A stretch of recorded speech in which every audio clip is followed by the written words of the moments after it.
भारतानं पाकिस्तानमधील 9 दहशतवाद्यांची तळं नष्ट केल्याची माहिती तिन्ही सशस्त्र दलांनी दिली आहे। तर भारताच्या हल्ल्यात 100 पेक्षा जास्त दहशतवादी ठार झाल्याचंही सैन्याकडून सांगण्यात आलंय। दहशतवाद्यांची तळं आधी टार्गेट करण्यात आली आणि त्यानंतर हल्ला करण्यात आल्याचं सैन्याकडून स्पष्ट करण्यात आलंय। दहशतवाद्यांच्या तळावर हल्ले सुरूच राहणार असल्याचा इशारा भारतानं दिलाय, अशी माहिती सूत्रांनी दिली। तर पाकिस्तानमधून दहशतवादी कारवाया सुरू असतात ही तळं उद्ध्वस्त केली जाणार आहे आणि याबाबत भारतानं आंतरराष्ट्रीय समुदायालाही माहिती दिली आहे। भारत पाकिस्तान संघर्षात चीनची दुटप्पी भूमिका पाहायला मिळाली। आधी चीननं दोन्ही देशांना संयम बाळगण्याचं आवाहन केलं आणि त्यानंतर मात्र पाकिस्तानला चीननं उघड पाठिंबा दिला आणि भारतासोबत युद्ध करण्यास प्रोत्साहन दिलं। युद्धात भारताविरोधात भूमिका चीननं घेतली असल्याचं पुन्हा एकदा समोर आलंय। भारत पाकिस्तान तणावाच्या पार्श्वभूमीवर आता बीएसएफ म्हणजे सीमा सुरक्षा बलानं एक व्हिडिओ जारी केलेला आहे। या व्हिडिओतून सदैव तत्पर असल्याचा संदेश देण्यात आलाय। तसंच बीएसएफची यशोगाथाही व्हिडिओतून दाखवण्यात आली आहे। राजधानी दिल्लीतील काँग्रेस कार्यालयाबाहेर बॅनरबाजी करण्यात आली आहे। तर या बॅनरबाजीमधून पंतप्रधान नरेंद्र मोदींना डिवचण्यात आलंय। इंदिरा गांधी होणं सोपं नाही अशा आशयाचा मजकूर या बॅनरवर छापण्यात आलाय। लोकसभेचे विरोधी पक्षनेते राहुल गांधींनी पंतप्रधान नरेंद्र मोदींना पत्र लिहिले। संसदेचं विशेष अधिवेशन बोलवण्याची मागणी त्यांनी पत्राद्वारे केली आहे। या पत्रात सध्याची परिस्थिती, ऑपरेशन सिंदूर आणि पहलगाम हल्ला यावर चर्चा करण्याची मागणी पत्रातून करण्यात आली। मुंबईत फटाके वाजवण्यावर आणि रॉकेट उडवण्यावर बंदी घालण्यात आली आहे। भारत पाकिस्तानमधील तणावाच्या पार्श्वभूमीवर हा निर्णय घेण्यात आलाय। दरम्यान 9 जूनपर्यंत हा नियम लागू असेल। मच्छीमारांनी दक्षता घ्यावी अशा सूचना मत्स्य विभागाने दिलेल्या आहेत।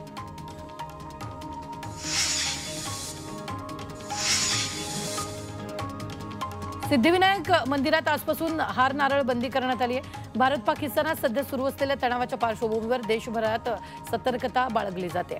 याचाच भाग म्हणून मुंबईतील प्रसिद्ध सिद्धिविनायक मंदिरानं मोठा निर्णय घेतलेला आहे। तर मंदिर प्रशासनानं सुरक्षेच्या कारणास्तव आजपासून भाविकांना हार आणि नारळ अर्पण करण्यास मनाई केली आहे। या निर्णयाला भाविकांनी सहकार्य करावं असं आवाहन मंदिर प्रशासनाकडून करण्यात आलं आहे। ठाण्यात ऑपरेशन अभ्यासाकरिता मॉकड्रिलचं आयोजन करण्यात आलं। तर हे मॉकड्रिल केवळ आपत्ती व्यवस्थापनाची पूर्वतयारी असून वास्तविक आपत्ती उद्भवलेली नाही हे नागरिकांनी लक्षात ठेवावं असं आवाहनही नागरिकांना करण्यात आलेलं आहे। भारत पाक तणावाच्या पार्श्वभूमीवर मुंबईतील धरणाच्या सुरक्षेत वाढ करण्यात आली आहे। मुंबई ठाण्याला पाणीपुरवठा करणाऱ्या धरणांसह पाणीपुरवठ्याच्या जलवाहिनीवरही सुरक्षा यंत्रणा तैनात केली आहे। धरणांसह नद्या आणि पाणीपुरवठा करणाऱ्या जलवाहिनीवर पोलीस बंदोबस्त आहे। पहलगाम हल्ल्यावर खासदार संजय राऊतांनी प्रश्न उपस्थित केला, ज्यांनी 26 महिलांचं सिंदूर पुसलं ते आतंकवादी कुठे आहेत असा सवाल त्यांनी मोदींना केला। अमेरिकेचे राष्ट्राध्यक्ष डोनाल्ड ट्रम्प भारताची दिशा ठरवणार का असा सवाल जितेंद्र आव्हाडांनी उपस्थित केला। तर ट्रम्प हे राजकारणी नसून व्यावसायिक असल्याची टीकाही यावेळी जितेंद्र आव्हाडांनी केली। पंतप्रधान नरेंद्र मोदी यांनी पाकिस्तानला सुधारण्याची संधी दिली होती, परंतु त्यांनी ती संधी गमावलेली आहे। पाकिस्तान कधीही सुधारणार नाही अशी प्रतिक्रिया उपमुख्यमंत्री एकनाथ शिंदे यांनी केली। तसंच जगाच्या नकाशावरून पाकिस्तानचं नामोनिशाण मिटवण्याची हिंमत भारतात आहे असंही शिंदेंनी म्हटलं।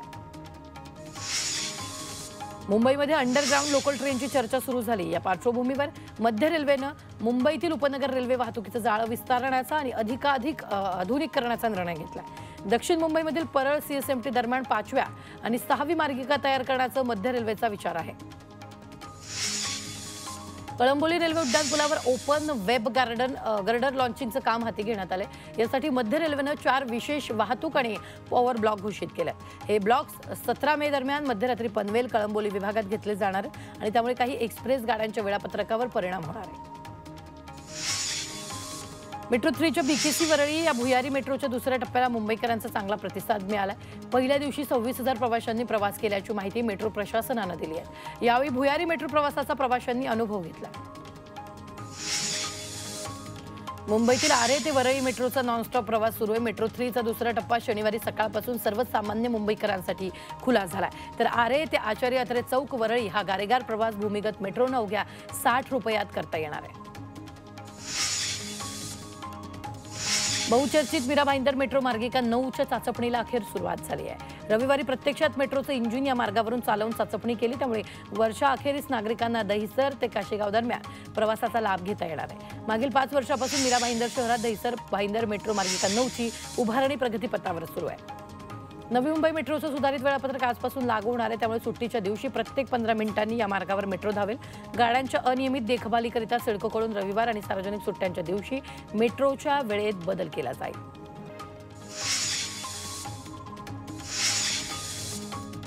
बेस्ट बसनं प्रवासी भाड्यात दुपटीनं वाढ केलेली आहे. तर पहिल्याच दिवशी बेस्टचे प्रवासी घटल्याचं चित्र आहे. बेस्टचे प्रवासी संख्या 25 लाखांवरून 23 लाखांवर आल्याची माहिती आहे. दरम्यान तिकीट दरवाढीमुळे बेस्टच्या उत्पन्नात 1 कोटींची वाढ झाली आहे. सिडकोकडून नवी मुंबई विमानतळाचा विकास केला जाणार आहे. विमानतळाला चांगली कनेक्टिव्हिटी मिळावी यासाठी परिसरातील इतर मार्गांना विमानतळासोबत जोडलं जाणार आहे. त्या दृष्टीनं काम सुरू असल्याची माहिती सिडकोच्या संचालकांनी दिली आहे. तर डिजिटल अरेस्ट प्रकरणी सीबीआयनं 42 ठिकाणी छापे टाकले. डिजिटल अटकेची भीती दाखवत नागरिकांची लूट करणाऱ्या टोळीचा शोध घेण्याची मोहीम सीबीआयनं हाती घेतली. या कारवाईत 8 राज्यातील 42 ठिकाणी छापे टाकत 5 जणांना अटक करण्यात आली. मुंबईत वाहतूक नियमांचं उल्लंघन केल्याप्रकरणी 8,50,00,000चा दंड वसूल करण्यात आला. दंड आकारण्यासाठी वाहतूक पोलिसांनी लोक अदालतीचं आयोजन केलं. यावेळी नागरिकांनी चांगला प्रतिसाद देत दंडाची रक्कम भरलेली आहे. डोंबिवली पूर्वेकडील स्टेशन बाहेरील परिसरात फेरीवाल्यांनी मोठ्या प्रमाणात अतिक्रमण केले. त्यामुळे केडीएमसीनं या फेरीवाल्यांविरोधात मोहीम हाती घेतली आहे. केडीएमसीच्या सहाय्यक आयुक्तांकडून फेरीवाल्यांविरोधात कारवाई करण्यात येते. कल्याणच्या रहेजा परिसरातील एका इमारतीच्या तळमजल्यावर अनधिकृत बांधकाम करण्यात आलं होतं. याबाबतची तक्रार एका महिला डॉक्टरनं केली. या तक्रारीची दखल घेत केडीएमसीनं अनधिकृत बांधकामांवर हातोडा चालवत जमीनदोस्त केला. मुंबईतील नाल्यांमधून गाळ काढण्याच्या कामात हलगर्जीपणा केल्याप्रकरणी संबंधित कंत्राटदारावर महापालिकेनं कारवाई केली आहे. या कंत्राटदाराची पालिकेतील अभियांत्रिकीविषयी नोंदणी रद्द करण्यात आली आहे. तसंच कंत्राटदाराविरोधात गुन्हा दाखल करण्यात आला आहे. मुंबईच्या माहीम परिसरातील वाहतूक कोंडी फुटणार आहे, कारण वाहतूक विभागानं समविषम पार्किंग व्यवस्था केली आहे. हा बदल 5 ऑक्टोबरपर्यंत लागू असेल. तर रस्त्यावर दुतर्फा होत असलेल्या वाहन पार्किंगमुळे वाहतूक कोंडीची समस्या निर्माण झाली आहे. मुंबईतील अंधेरीचा गोखले पूल आजपासून वाहतुकीसाठी खुला करण्यात येणार आहे. संध्याकाळी 5 वाजता हा पूल वाहतुकीसाठी खुला केलेला आहे. त्यामुळे जुहू अंधेरी विलेपार्ले सांताक्रूजमधील रहिवासी आणि वाहन चालकांना मोठा दिलासा मिळालेला आहे. मुंबईत गेल्या काही दिवसांपासून उष्ण आणि धुरकट वातावरण होतं. त्यानंतर अचानक झालेल्या अवकाळी पावसामुळे मुंबईतील हवेच्या गुणवत्तेत लक्षणीय सुधारणा झाली आहे. तर मुंबईच्या हवा गुणवत्तेची श्रेणी समाधानकारक काल नोंदली गेली. मुंबईचा हवा निर्देशांक 56 इतका म्हणजे समाधानकारक श्रेणीत नोंदला गेला. शहापूरच्या जांभूळ आदिवासी पाडाला स्वातंत्र्याच्या 75 वर्षानंतर रस्ता मिळाला. शहापूरचे तहसीलदार आणि आमदार दौलत दरोडा यांनी केलेल्या कामामुळे अखेर रस्त्याचं काम पूर्ण झालंय. रस्ता पूर्ण झाल्यानं आदिवासी पाड्यातील नागरिकांनी समाधान व्यक्त केलंय. नवी मुंबई महापालिकेच्या रुग्णालयात प्रसूतीसाठी येणाऱ्या महिलांच्या संख्येत वाढ झाली आहे. या रुग्णालयात दर महिन्याला 1000हून अधिक महिलांची प्रसूती होते. रुग्णालयातून गर्भवती महिलांना मिळणाऱ्या आरोग्य सुविधांमुळे महापालिका रुग्णालयाला पसंती मिळत असल्याचं दिसून येत आहे. राज्याच्या समुद्री किनारी 5 चक्रीवादळं निर्माण झाल्यानं महाराष्ट्रासह अनेक राज्यांमध्ये मुसळधार पाऊस आणि वादळांचा इशारा हवामान विभागानं दिलेला आहे. त्याचबरोबर पुढील 2 दिवसात मुंबईत पाऊस आणि गडगडाटी वादळं होतील असा इशारा हवामान विभागाने दिला. विदर्भ आणि मराठवाड्यामध्ये मुसळधार पाऊस हजेरी लावणार आहे. तर यामुळे विदर्भ, मराठवाडा, उर्वरित महाराष्ट्राला सतर्कतेचा इशारा हवामान खात्याने दिला.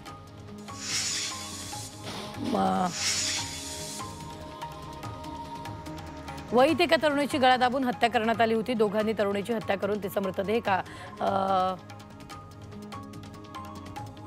बॅगमध्ये लपवलेला होता आणि ती बॅग कर्जत तालुक्यातील ठाकूरवाडी रेल्वे स्टेशन परिसरात फेकून दिली.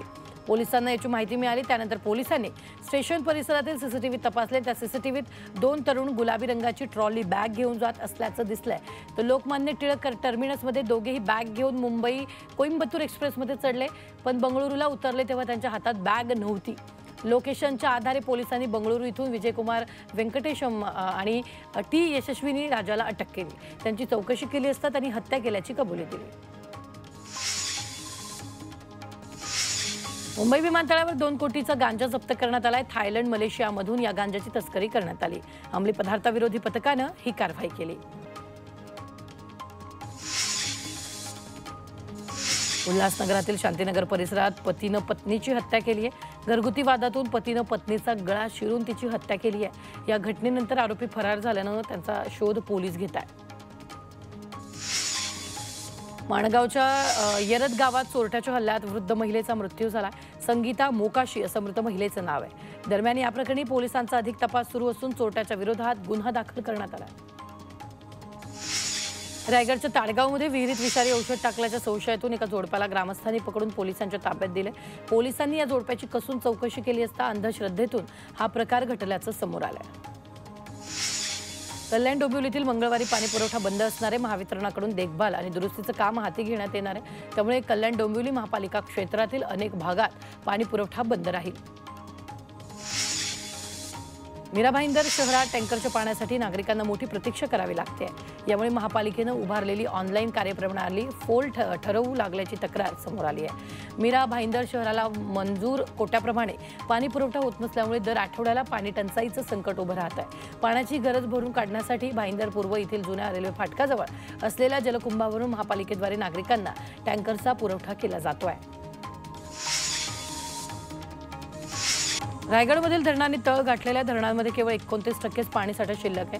जलजीवन मिशन योजना ही अपयशी ठरलेली आहे आणि त्यामुळे अनेक भागात पाणी टंचाईची गंभीर समस्या निर्माण झाली आहे। रायगडमध्ये 83,000 हेक्टरवर यंदा खरीपाच्या लागवडीचं उद्दिष्ट ठेवण्यात आलंय। यात प्रामुख्यानं भात आणि नागली पिकांचा समावेश आहे। जिल्ह्यात भाताची आणि नाचणी पिकाची उत्पादकता वाढवण्यावर भर दिला जाणार आहे। सीएच्या परीक्षेच्या सुधारित तारखा जाहीर झाल्यात। या परीक्षा 16 ते 24 मे दरम्यान घेण्यात येतील।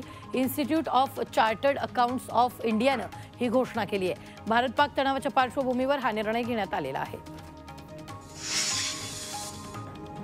मुंबई विद्यापीठाच्या परीक्षेसंदर्भातील संबंधित परिपत्रक बनावट असल्याचं मुंबई विद्यापीठ प्रशासनानं स्पष्ट केलंय। युद्धजन्य परिस्थितीमुळे सुरक्षेच्या कारणास्तव 14 मेला सुरू होणारी सर्व परीक्षा पुढे ढकलण्यात येते असं नमूद करून परिपत्रक समाज माध्यमांवर प्रसारित झालेलं होतं। मात्र मुंबई विद्यापीठाच्या बोधचिन्हाचा वापर करून बनावट परिपत्रक समाज माध्यमांवर व्हायरल करण्यात आलेलं होतं।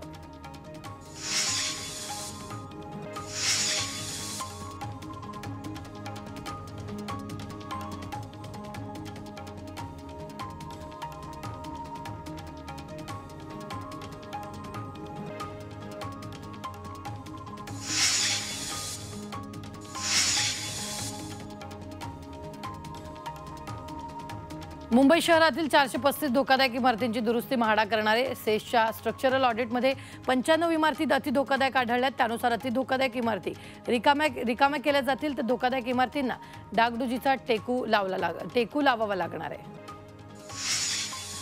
मुंबईतील 25,000 इमारती पुनर्विकासासाठी पात्र आहेत आणि या इमारतीचा पुनर्विकास झाल्यास नागरिकांना नवीन घरं मिळतील। बांधकाम क्षेत्रातील संस्था असलेल्या MCHI आणि क्रेडाई या संस्थांनी हा अंदाज वर्तवला आहे। कल्याण पश्चिमेकडील डॉक्टर बाबासाहेब आंबेडकर परिसरात वेल्डिंगच्या दुकानात सिलेंडरचा स्फोट झाला। या आगीमुळे वेल्डिंगच्या दुकानाचे आजूबाजूचे 4 दुकानं जळून खाक झालेले आहेत। तर सुदैवानं या घटनेत कोणतीही जीवितहानी झाली नाही, मात्र दुकानातील सामानाचं मोठ्या प्रमाणात नुकसान झालंय।